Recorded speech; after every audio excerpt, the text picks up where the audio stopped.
Yes, I request everybody to please put their phones on silent.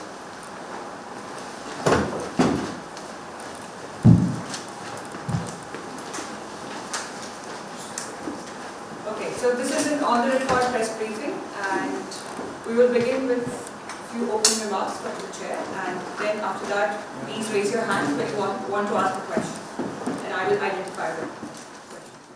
So catch me has I. Okay, I really don't have much to say by way of opening remarks because you already know all of this.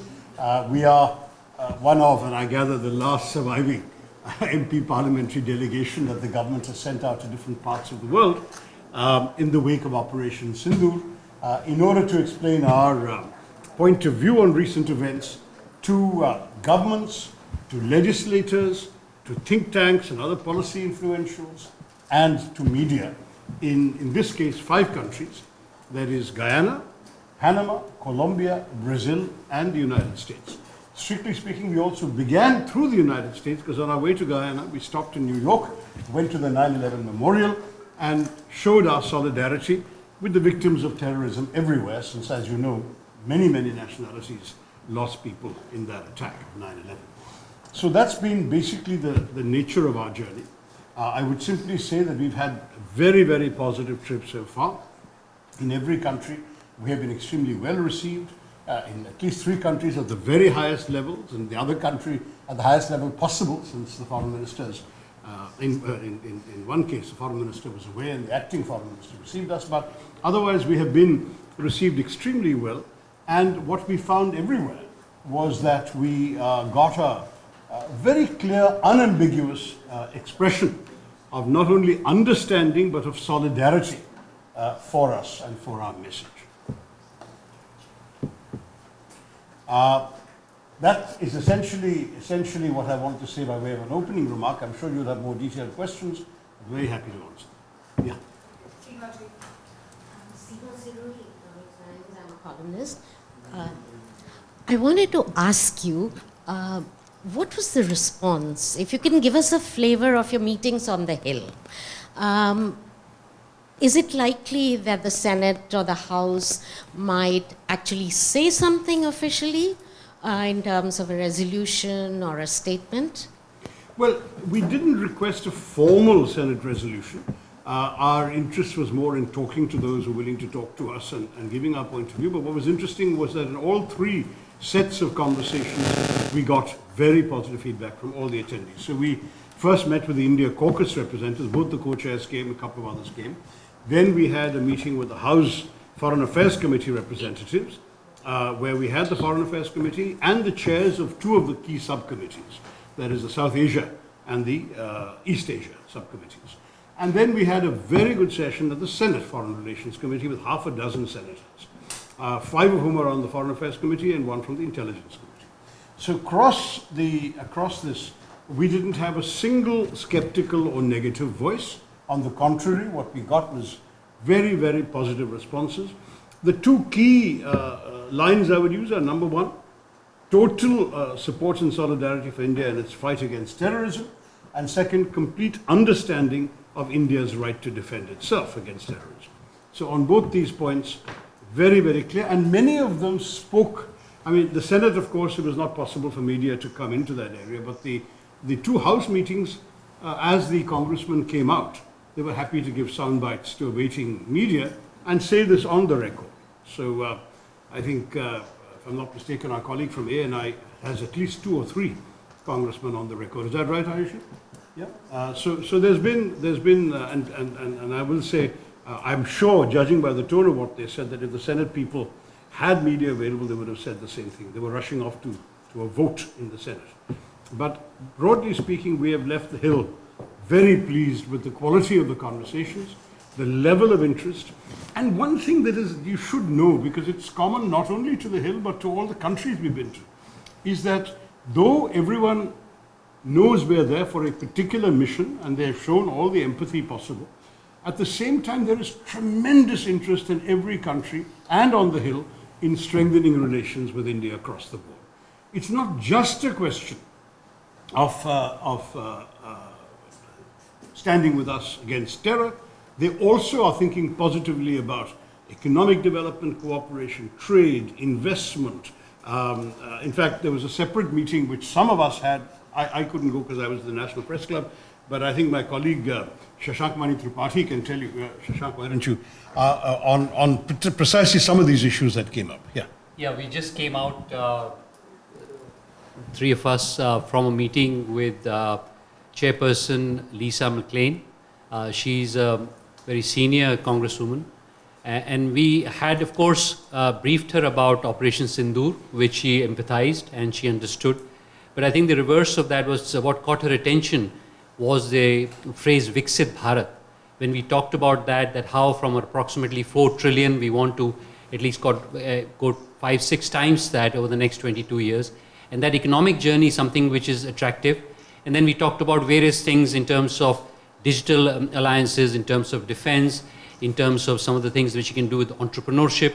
It was very interesting that I also told her about the Women Reservation Bill, and she was rather excited about that. I did make mention of the fact that women are balance sheet builders and men are profit and loss people, and she took that to heart. So I think there was a bonhomie which was much beyond what we have come here to do. I think we've actually delivered the core message that there is zero tolerance for terrorism, and across the patch, considering this country itself has suffered from it, there was unanimity in that. But what was really exciting, not least because of the diaspora Indian community, there was another dimension which opened up, both with respect to the diaspora as well as the economic journey that we are on.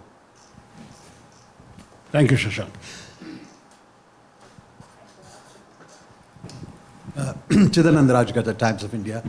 Dr. Tharoor, with your permission, may I address a question to my MP from my home state? Oh, certainly. Certainly, Chidanand. Good to see you again, by the way. Good to see you, sir. Tejasvi Surya. Just to follow up on, Bilawal Bhutto's remark, comparing, Prime Minister Modi from your party to Temu, and a poor version of Netanyahu. I thought it was the Pakistanis who bought from Temu and Indians bought from Amazon or, one of the bigger markets. So just wanted to address that, and if you can also tell me during your discussions, if you have sensed on the Hill, if you have sensed more pressure on India, on your delegation to buy more arms from United States, because the Commerce Secretary was fairly transparent that he wants us to not buy from Russia, buy stuff from the United States. So if you can. Well, thank you. Bhutto has been calling his delegation as a peace delegation, and it is quite ironical that Pakistani delegation, is speaking the language of peace. It's like the devil quoting from the scriptures.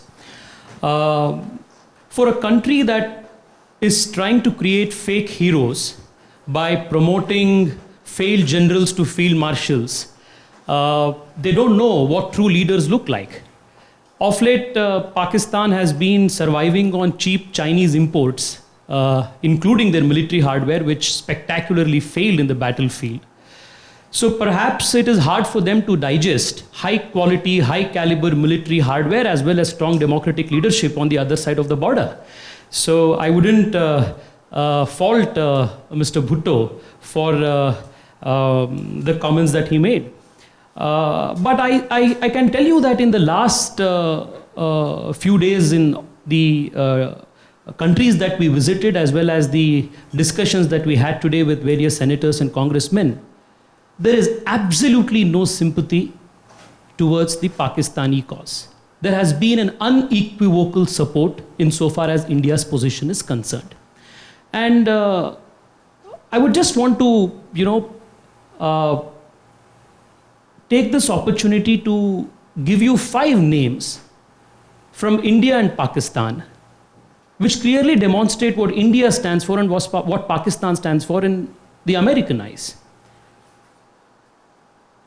Ramzi Youssef, 1993, World Trade Center bomb blasting.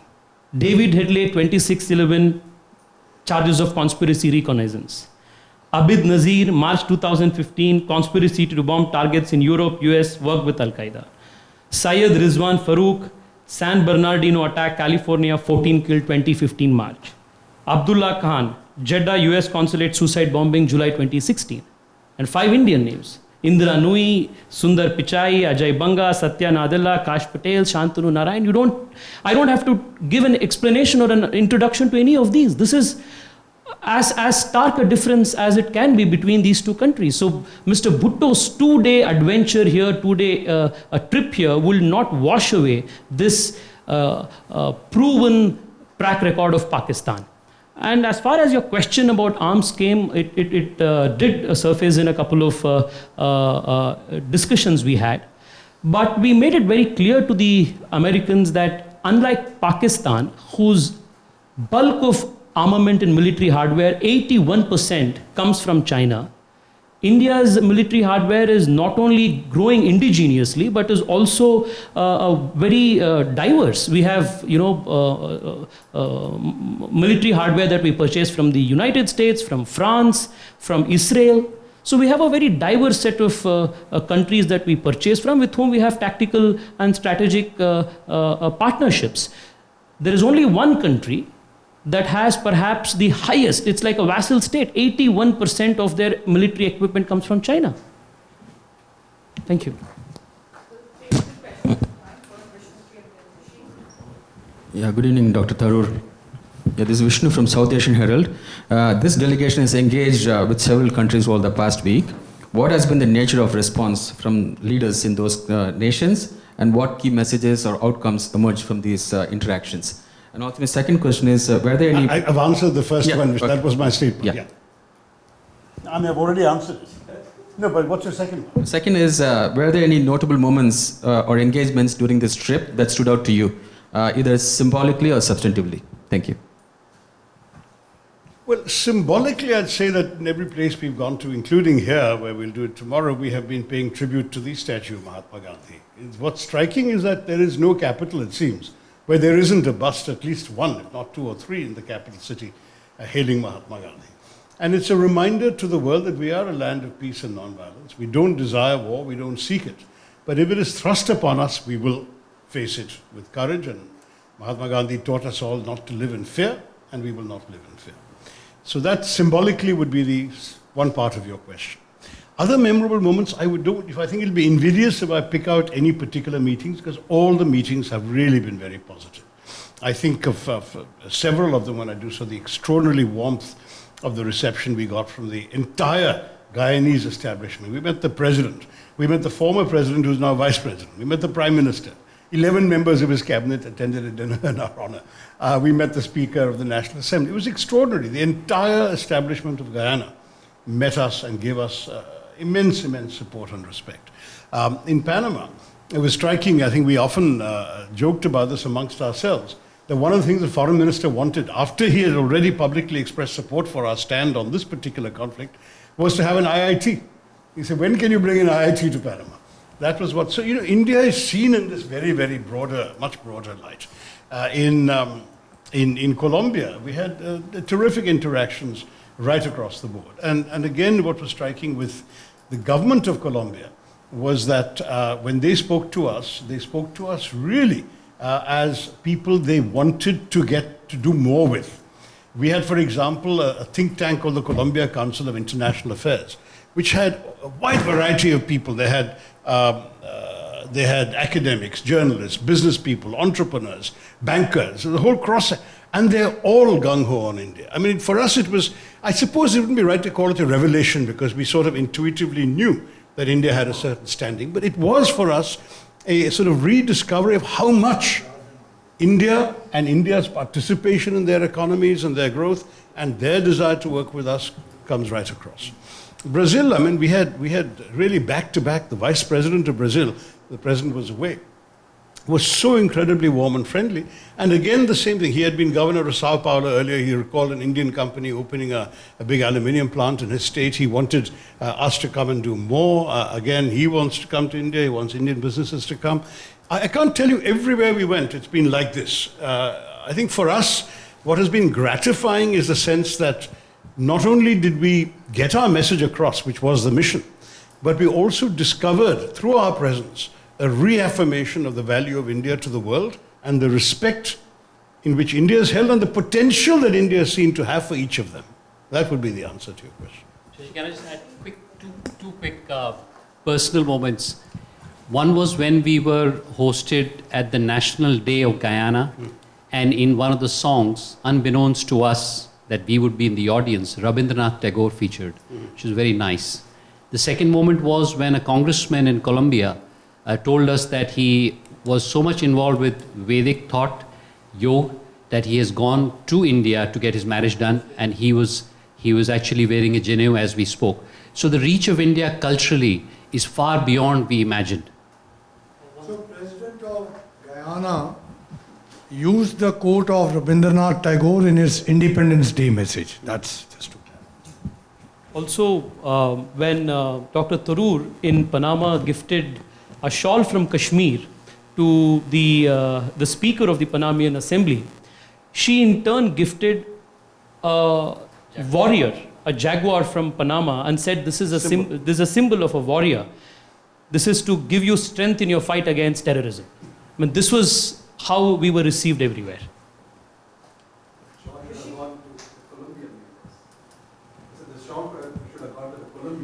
What? The leaders of Colombia, where you had issues, right? Oh no, yeah. Well, in Colombia, as you know, they had issued a slightly disappointing statement at the time of Sindoor, in which they issued heartfelt condolences to the victims in Pakistan, quote unquote. And we were taken aback. And it so happened, unusually, that we began our visit to Colombia with a press conference. So at the press conference, I made it very clear already that we were very disappointed in this, and that went out. That night, the former Colombian ambassador to India had hosted a dinner for us, and there were some very senior officials there, one of whom was the director for Asia in the ministry, and I took her aside and told her this really has not been well received by us, and if something could be done. The next morning, they withdrew that statement. So, I mean, it was, for us, yes, you can see it as a fine gesture on their part, but it's also, again, a sign that they do some things sometimes without particularly knowing the full context and details. Everyone is in favor of peace, and if you're far, far away from a particular conflict, you will tend to just issue something fairly routine, and then when you have the context explained and the whole circumstances explained, you could see the better of it. And I think that was again one of the benefits of this delegation going up. If we hadn't, that might have been the last word on the record in Colombia. Dr. Tharoor, Rishi Iyengar from Foreign Policy magazine. Hi. So India, as was mentioned earlier, there's a Pakistani delegation also in town here. India's always treated the Kashmir issue and everything around it as bilateral. That's right. Whereas Pakistan has wanted to internationalize it. How do you square that idea with sending out delegations such as yours to engage and frankly internationalize the issue in a way? No, it's not internationalizing. It's actually, each delegation is functioning in the spirit of a bilateral dialogue with the country concerned. And every time that anybody asks, and that includes on the Hill, will you talk to the Pakistanis, or would mediation help so you can promote dialogue? Our answer is very clear. We cannot talk to people who are pointing a gun at our heads. And frankly, until and unless there is a serious effort being made by Pakistan to dismantle the infrastructure of terrorism, to arrest some of the well-known figures who are on not only the United Nations Committee's list, but even in the US State Department's designated terrorist list. If they can't be arrested, if their bank accounts can't be frozen, if their training academies, training camps can't be shut down, if all of these things won't be done by Pakistan, why should we talk to them? It's very simple. I mean, if your neighbor attacks your children with their attacked dogs and then says, let's talk, will you talk to them until they put away the attacked dogs, or euthanize them, or lock them up in a kennel, or leash them at least? They've done none of those things. So for us, the message was very clear. No, we're not going to talk. And the reason we're not going to talk is because of the way they're behaving, not because we don't like to talk. I often say we can talk to Pakistan in practically every language they speak there. We have no shortage we don't need a third party to come between us and help us talk to them. But we won't talk to them until they give us some indication that they're worth talking to. I pointed out the entire experience of 2003 to 8, which was the peak of dialogue between India and Pakistan. Relations were good. There was open dialogue going on, and there was back-channel talks between Prime Minister Manmohan Singh's envoy and General Musharraf's envoy. In 2008, President Zardari's government came to power on a pro-peace with India platform. His foreign minister, Shah Mahmood Qureshi, was in Delhi on the day of 26/11 to sign a liberalized visa regime with India. What happened? So while you're talking peace with these people, having dialogue, and everyone is giving you great assurances, some other elements in that society, in that state, deep or whatever you want to call it, came and started killing, in our case, 170 of our citizens, and not just our citizens, Americans and other nationalities were also killed in Mumbai in 26/11. So what is the point of talking to people if they can't even control what their own instruments, agencies and elements they have created in their society? If they can't control what they're doing to us, why bother to talk to them? If people we talk to are unable or unwilling to actually give us the peace we're talking about, then why talk? So, just as a quick follow-up, have you had to dispel any, on your visits, have you had to dispel any sort of re-hyphenation of India? There hasn't been, because this answer is fully understood, first of all. Nobody has pushed back, not even senators and congressmen who asked this question, push back when we point to this out. They understood the logic that you don't talk to people who are doing this to you. But on the whole question of hyphenation, I've pointed out repeatedly there can be no equivalence between a country sending terrorists and a country having its civilians killed, holidaymakers, tourists, men shot down in front of their wives and children after being asked their religion. I mean, this kind of thing has been absolutely reprehensible, outrageous. Second, there can be no equivalence between people who are attacking and those who are defending themselves and their people and their territory and their sovereignty. There can be no equivalence. So there's no question. I said this is not about India and Pakistan. This is about India and terrorism inflicted on India. So India will act against terror, wherever it comes from. If it's coming from Pakistan, tough. They should deal with their own problems. And then they're going around, I understand, this delegation saying, oh, but we are also victims of terrorism. We have lost more lives to terrorism than India has, and so on. The question we turn around and say, whose fault is that? As Hillary Clinton famously said 10 years ago, what did she say? You can't breed vipers in your backyard and expect it to bite only your neighbors. It's the old classic lesson of Dr. Frankenstein. You build a monster, leaves your control. That's why they're now getting terrorist attacks by the Tehreek-e-Taliban Pakistan. But who created the Taliban from which the Tehreek-e-Taliban broke off? We all know the answer to that. So let Pakistan look inside itself. Let it do some serious interior reflection before it goes around pleading innocence and deniability and everything else. So can I just add one sentence? On the question of hyphenation, over the last 10 days in the last 4 countries and today including the United States, one consistent theme in all of our conversations has been, after we complete the agenda of Operation Sindoor, every country, irrespective of where we went, wants to engage with India on multiple other issues. They spoke about technology, they spoke about agro-processing, they wanted IITs, they wanted India to help them in building their digital infrastructure. Guyana wanted help in infrastructure to energy. Practically every country wants to engage with India on all of these other matters, because that's so much of value that India brings to the world and to the table. So we are the world's 4th largest economy. We are a young nation. We are co-creators of so many emerging technologies in the world. So the world sees what India is and for India's potential, and that's clearly not the case with Pakistan at all. And just one last thing on that, I also felt that, especially on the Hill, there was a fairly bipartisan acceptance that as the largest, vibrant, fairly diverse democracy, both nations together have a lot to offer to a world which, whether we like it or not, is tilting a bit towards more authoritarian places. So this agenda of economics, after understanding the core point, but also a larger, longer term play of democracy across the world was very central. By both nations, you mean India and the US? India and the US, but I would argue that when we went to Colombia, we had the same issue. When we went to Brazil, we had the same understanding. So many democracies that we visited, and all of them are democracies, really appreciated the fact that we're doing what we're doing by being democratic. So Rohit Sharma, India Today. there is a copycat delegation that we've been talking about, which is visiting the US from the Pakistani side. They are also getting the same kind of meetings in Washington, D.C., at least that we know of. Are the Western powers, and They got given the Pakistan caucus, which is how many members? We got the India caucus, which is how many members? I ask you, Rohit, you're covering all this from here. You know so my question to you is, given exactly that identical meetings. given that what you've said and what we've seen in the past 2 weeks or so, when it comes to the Western powers, are they still drawing a false equivalence with India and putting and hyphenating India and Pakistan? I don't think so, and that's exactly the answer the three of us have been giving, is that I don't think that in our conversations we got the sense of that.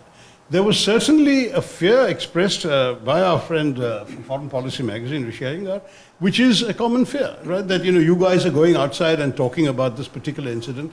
Doesn't that again rehyphenate? And my answer to you is no, because that's not the way we are talking. We are not there, as I say, with a message about India versus Pakistan, this quarrel for so long and so on. That's not the issue. It's about India as a democracy facing terror and as a country that basically has been focused on its own economic development, on its growth story. Even Kashmir was a story of prosperity, of booming economy. I told the Americans we had more tourists in Kashmir last year than Aspen, Colorado receives. We had a 100% increase in the first 3 months of this year from the first 3 months of last year. This was what Kashmir was all about. There's prosperity around. Kashmiris are getting money in their pockets from Indian tourists coming. This is the kind of thing these terrorists are trying to target.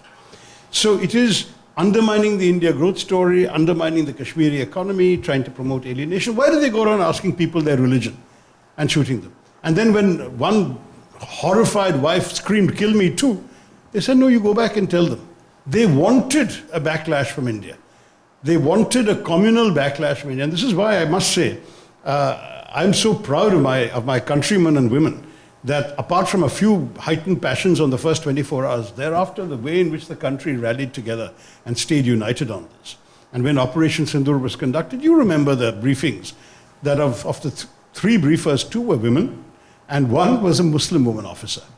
Of all these delegations, none of our delegations is without at least 1 Muslim member, sometimes more. Sarfraz Ahmed is with me here, and he can speak very, very openly about the fact that this is about terrorism. It's not about religion. It's not about communal issues. It's not about bilateral India-Pakistan historical antecedents, whatever. It's pure and simple about one set of people using terrorism as an instrument of state policy.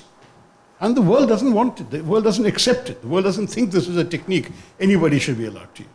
Which is why the Pakistanis have to go around now and say, oh, we are also victims of terrorism. They created, incubated, nurtured, financed, guided, and gave facilities and safe haven and land to these terrorists.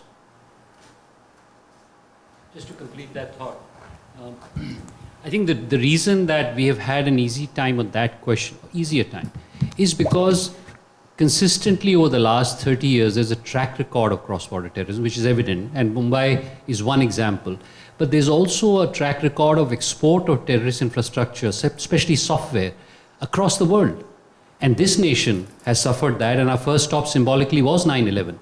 So when we make that argument today, there isn't that much of, lack of belief. There is a view that this is not just an India problem. We are here because India was terrorized, but indeed it's a global problem. And what has happened in Boulder, Colorado, in some ways an indication of that it's lurking around the corner. Yudhijit Bhattacharjee with the New York Times Magazine. The attack in Pahalgam was one in a long line of attacks.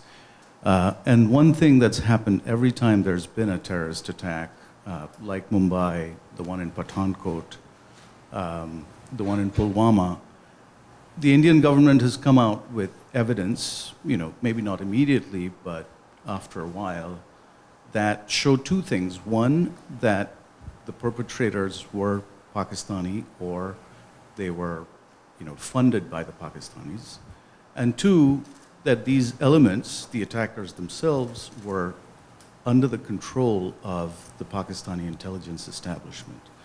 As you've gone around talking to, the Hill and agencies and government representatives, have you been asked for that kind of evidence as it relates to the Pahalgam attack? because we haven't seen it yet. I'm not doubting it. I'm just asking Well, why this time it seems hasn't different. come up in most of our substantive meetings, but media likes to ask this question, Mr. Bhattacharya. So I can tell you that we have been asked as recently as the National Press Club this afternoon. So it's a question that media likes to ask, and I can give you an answer, frankly, which had we been asked in our meetings, we would have given anyway. Number one, we have got a pattern since 1989 of repeated attacks, every one of which was denied by Pakistan and every one of which has been traced to Pakistan. The most famous or notorious cases have been Mumbai, 9/11. Pakistan's denials are on record, and then one of the terrorists was captured alive, and of course his address in Pakistan, where he lived, who trained him, where he was trained, everything was compiled. You remember that Western intelligence agencies, apart from our own, had recorded the chilling voice of that handler calling and giving minute-by-minute killing instructions from Pakistan to the killers. It is no longer possible for Pakistan to keep on denying. And yet, to this day, the dossier is compiled with all that evidence. Not one person has been prosecuted, not one person has been punished in Pakistan. But that's the pattern. And I agree that you can have somebody who does the same crime 99 times, and maybe the 100th time he didn't do it, right? Okay, so let me say the next one. When this thing happened, within less than an hour after the killings in Pahalgam, in this meadow, the LET front organization, proxy organization called the Resistance Front, claimed credit. Now, most of us didn't even know about this within that kind of time frame. There were no journalists around when these poor tourists were being killed, right? Yet within 45 minutes they had claimed it. So they knew because they had sent these people out. They repeated that claim 24 hours later on their website. It's only then, with the world united in condemnation of this heinous crime, that the handlers must have realized, oh my God, this is going to get us all into trouble, and they said to these guys, delete your claim. But the fact is the claim was made, and it was made far too early for it to have been, shall we say, some sort of anything other than a genuine admission of responsibility, and from their point of view, a celebration of their responsibility for having killed innocent tourists. Third, India doesn't go to war on supposition and hypotheses. I can only say this much, that our intelligence agencies have identified, at least when I left, at least 4 of the 5 perpetrators. And they know their identities. They even have pictures, because some of these people have been involved in other incidents. So, I mean, intelligence work is beyond my ken and that of my delegation.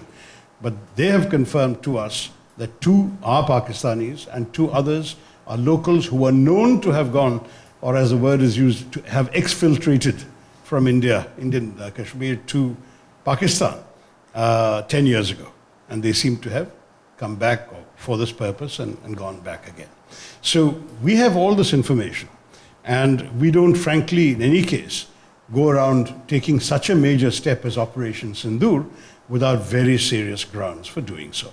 And I think you all have enough respect. I'm sure the international intelligence community has enough respect for India to understand what's going on. I'm frankly a bit puzzled that the media in the West has been reporting Pakistan's denial as if it has any. Have you already forgotten that they denied they knew where Osama bin Laden was?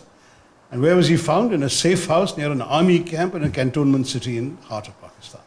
This has been Pakistan's record. Why on earth would you blithely report their denials as if they were real?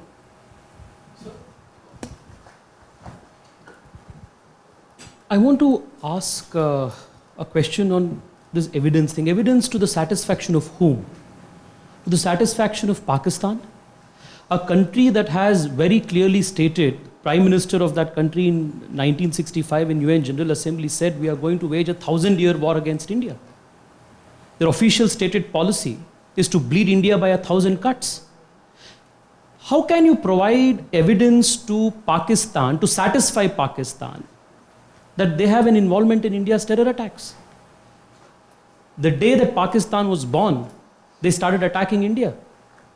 The very first attack on Kashmir was conducted with the full blessings of the Pakistani army. But they said it is some tribal Kashmiri raiders who did it. The same thing they did in 1998 when Pakistani army military occupied the heights of Kargil. They again said that it is Pakistani rangers, it is not a Pakistani army.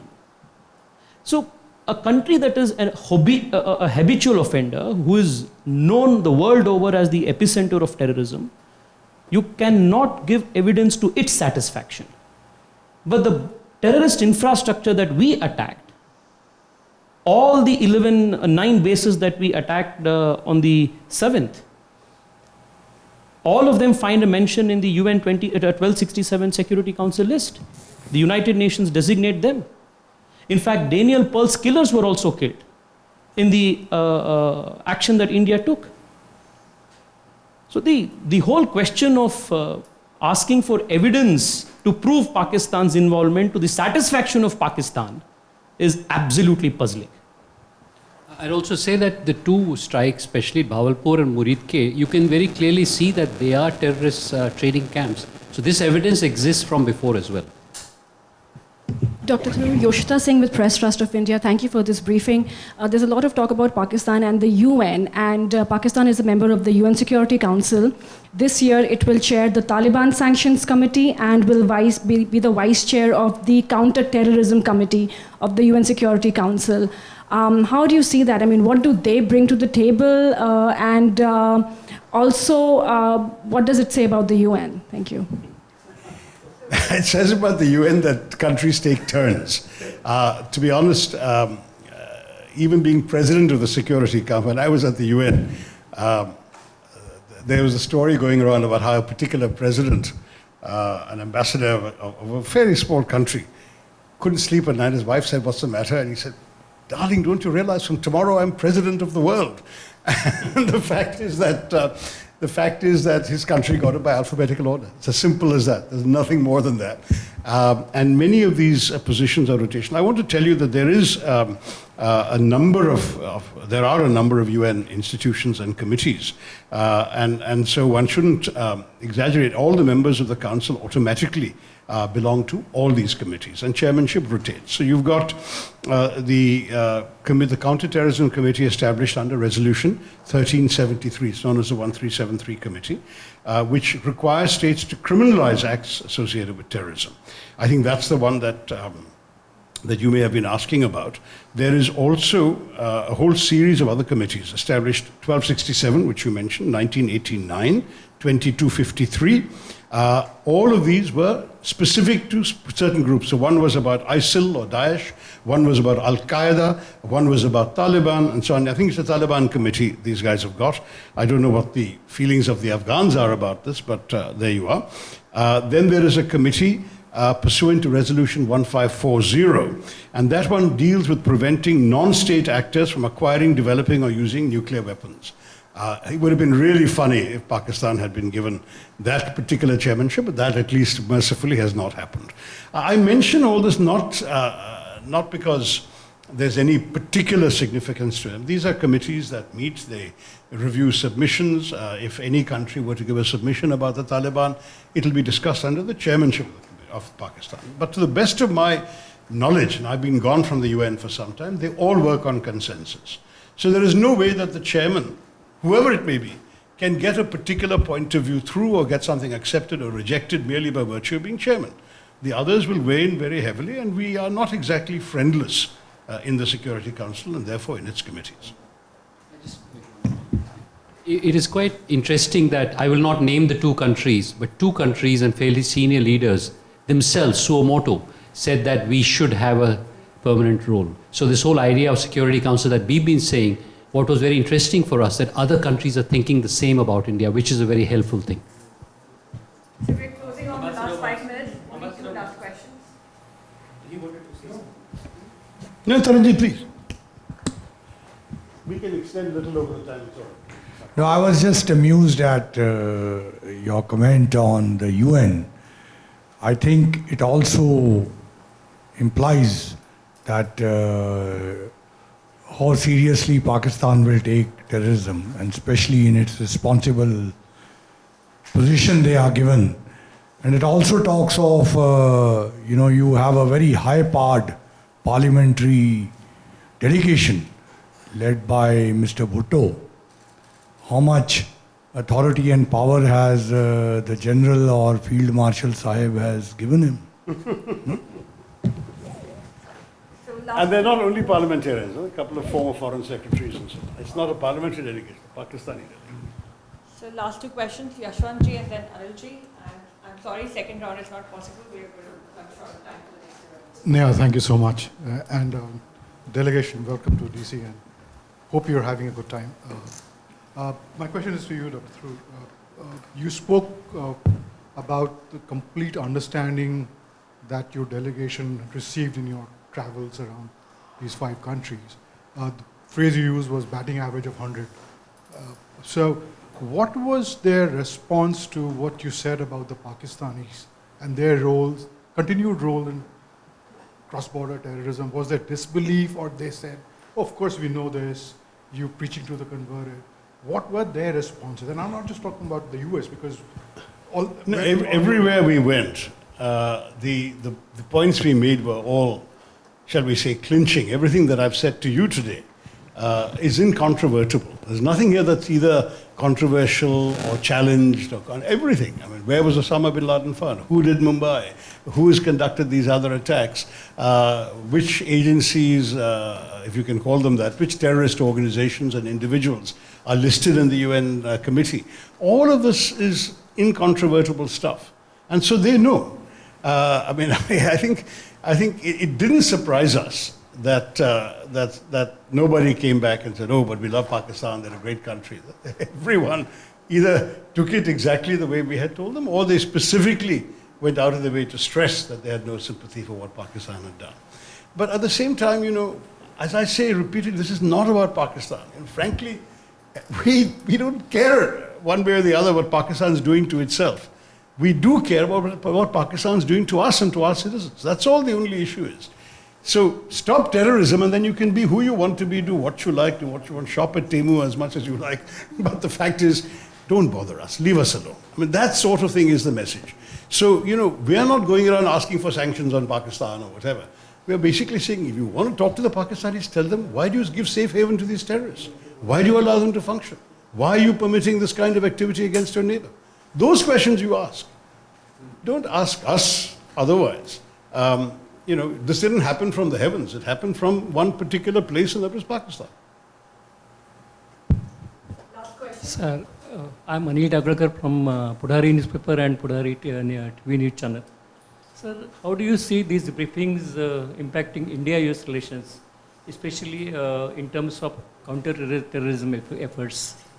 You mean India's counter-terrorism efforts? Or No, the briefings, how does it impact India-US relations? India-US relations? Yeah.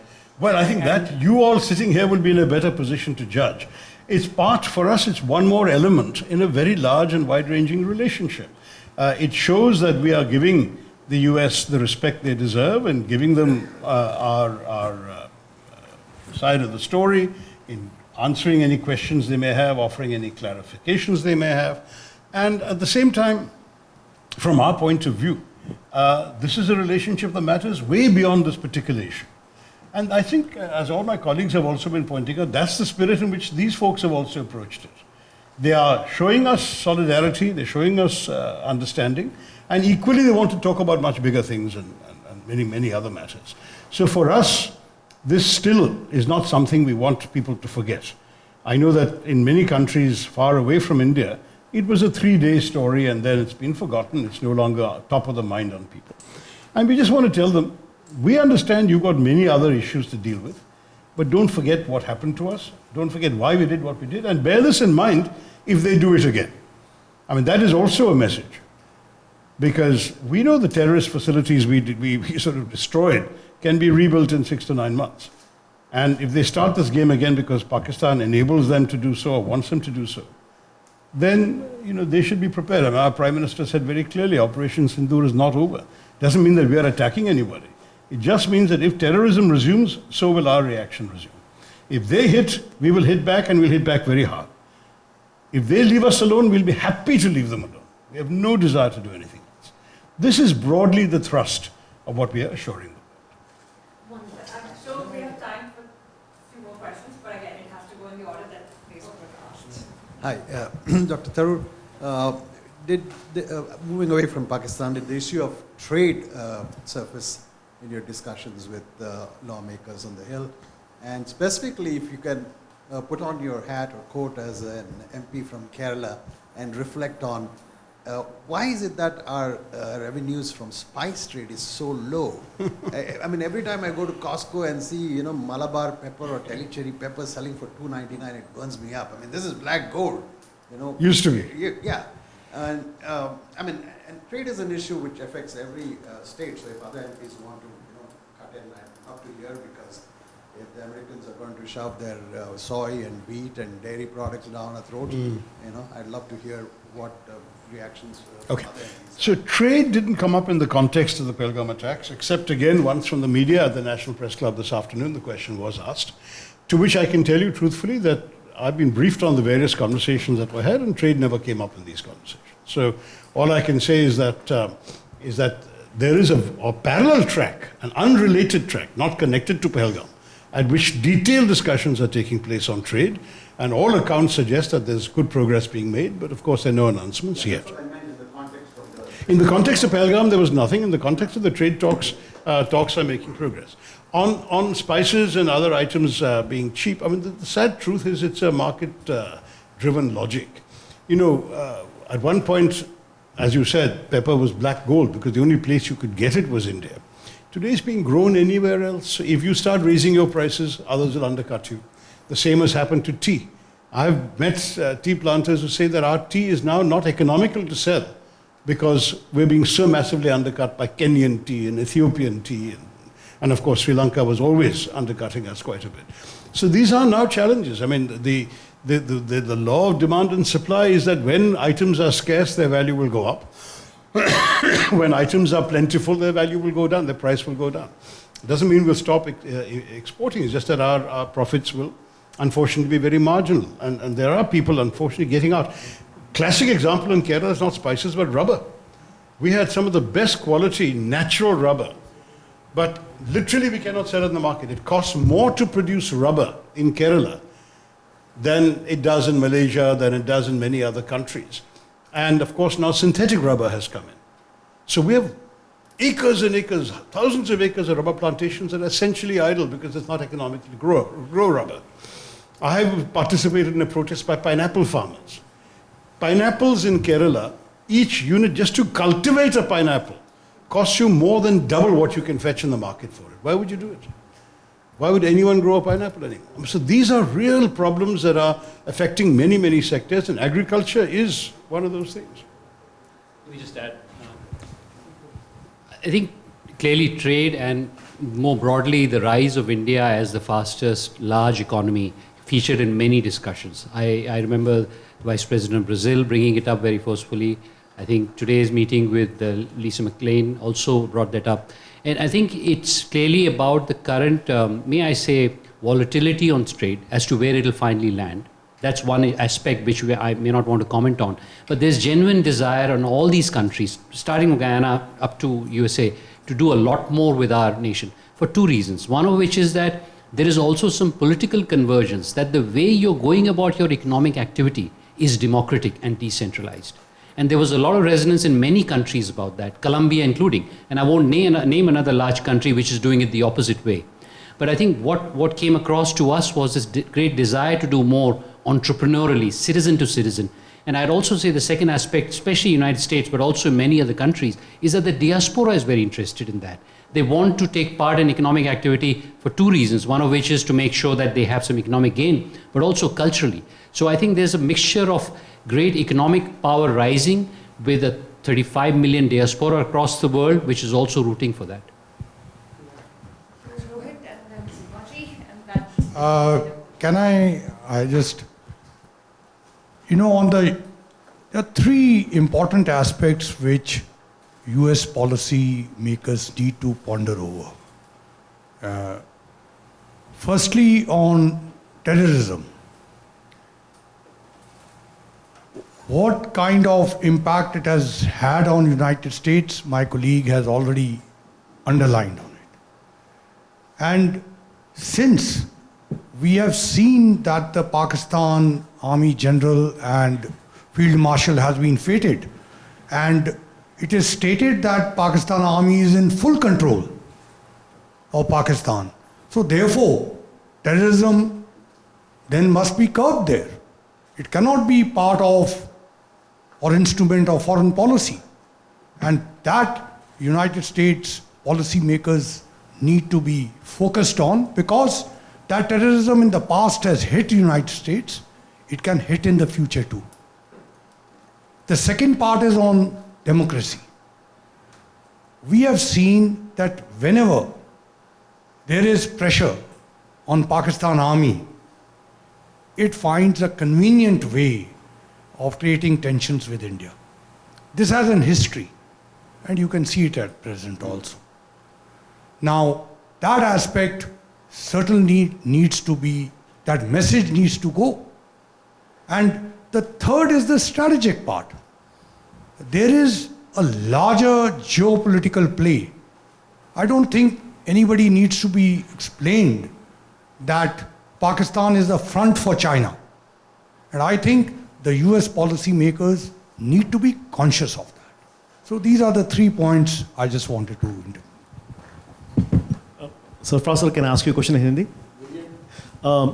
Sir, हम बार बार देखते हैं पाकिस्तान की ओर से, ये हमेशा से एक talking point रहा है कि the condition of Muslims in India और इस तरह की चीज़ें. 2 दिन पहले भी हमने देखा, बिलावल भुट्टो ने भी इस बात का एक बात कही, and then he had to backtrack his statement. As somebody who is from the community, आप क्या कहना चाहेंगे इन तरह के जो आरोप लगते रहते हैं बार बार पाकिस्तान से? देखिए, आप लोग तो हिंदी या उर्दू कुछ समझते भी होंगे. बहुत शॉर्ट में मैं कहूँगा. एक शायरी कहा गया है, हम लोग हिंदुस्तानी लोग, हम आह भी करते हैं तो हो जाते हैं बदनाम, और वो कत्ल भी करते हैं तो चर्चा नहीं होता. समझे? आप समझ गए होंगे. हम टेररिस्ट कैंप को जाके बम्बार्ड करते हैं, ख़त्म करते हैं, तो उनकी बड़ी परेशानी बढ़ती है. और वो हमारे सीनियर, बेचारे सीनियर सिटीजन, नए नए विवाहित लोग, कपल्स लोग जो टूरिस्ट हैं, उनको आकर के मार के निकल जाते हैं. तो और एक बात सुन लीजिए, पाकिस्तान को इंडियन मुस्लिम की चिंता करने की ज़रूरत नहीं है. India is a biggest democratic country in the world. ये प्रूफ है. And we have all the rights and duties and freedom what my sisters and brothers are having. We participate in government formation fully, more than some of them. इसलिए पाकिस्तान, अभी जो पाकिस्तानी हैं वो क्या थे? वो तो हिंदुस्तानी वो भी थे. अब ना वो हमसे लड़ने के लिए तैयार हो जाते हैं. हमारी चिंता करने की ज़रूरत उनको बिल्कुल नहीं है. उन्होंने ही पाकिस्तान बनाया, और आधा पाकिस्तान कहाँ चला गया? ये जो लोग अभी पाकिस्तान में रूलर हैं, उन्हीं के कारण आधा पाकिस्तान बांग्लादेश बन गया, because of their act and behaviour. And still they are doing the same thing repetition. कितना बार हमसे बात करने के बाद भी वो यू टर्न मार के फिर अपनी एक्टिविटीज़ को छोड़ते नहीं है. तो it is a terrorist state we can call. बस. Thank you very much.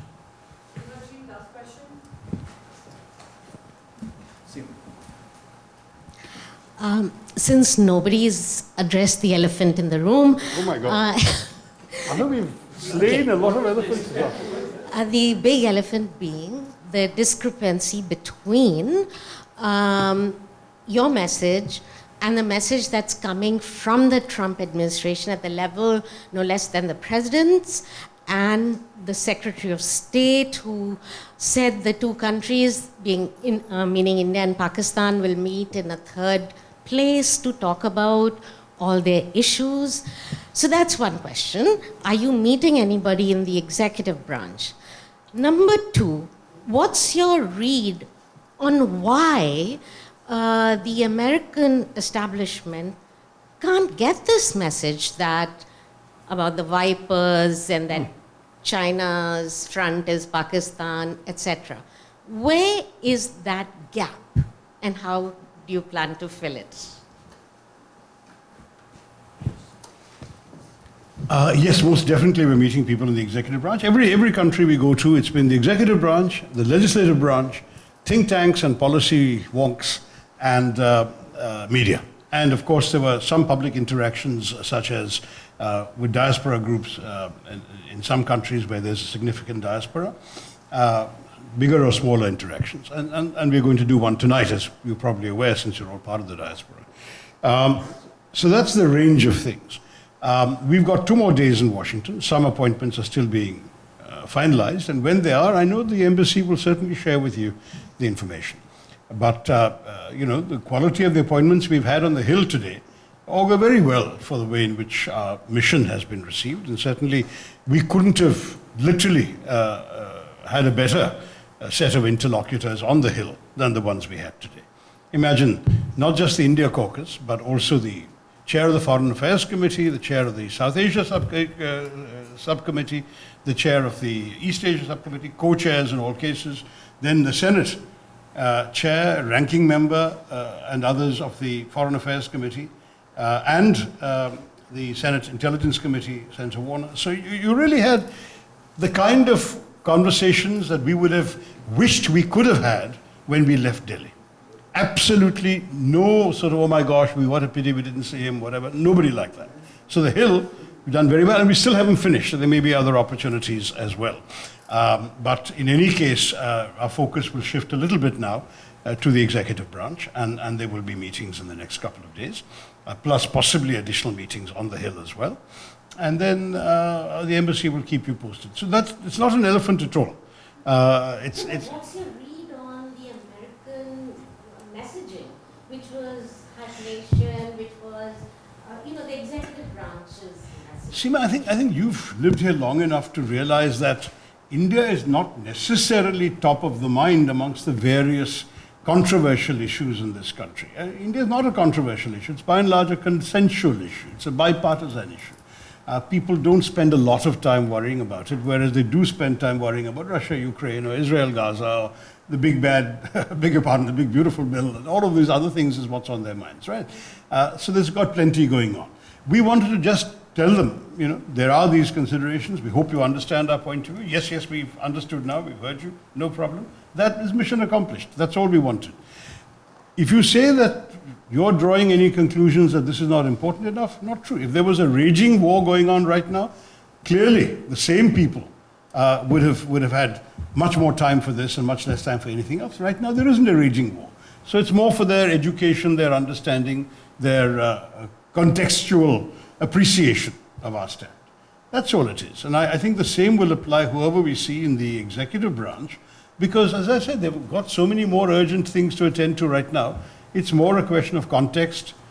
Tell them what we want them to hear from us, just to make sure that things are clear. If they have any questions, we'll be very happy to answer them and move on. That's really what we're doing. And I just, with respect to your second part, which is what the Ambassador Taranjiji mentioned, I think there's broad consensus that the US, at least the people we met, want to align very well with India longer term, so that the threat of vassal state, the threat of other things. So I don't think there was any issue with respect to consensus that we need to have. I won't say too much more on this issue. In terms of us being strategic partners geopolitically with the United States of America in South Asia, but also in the Indo-Pacific, also in Asia more generally. And I think that is also coming through very clearly. Clearly more has to be done, but the desire, the passion to do that is evident. Are we done now?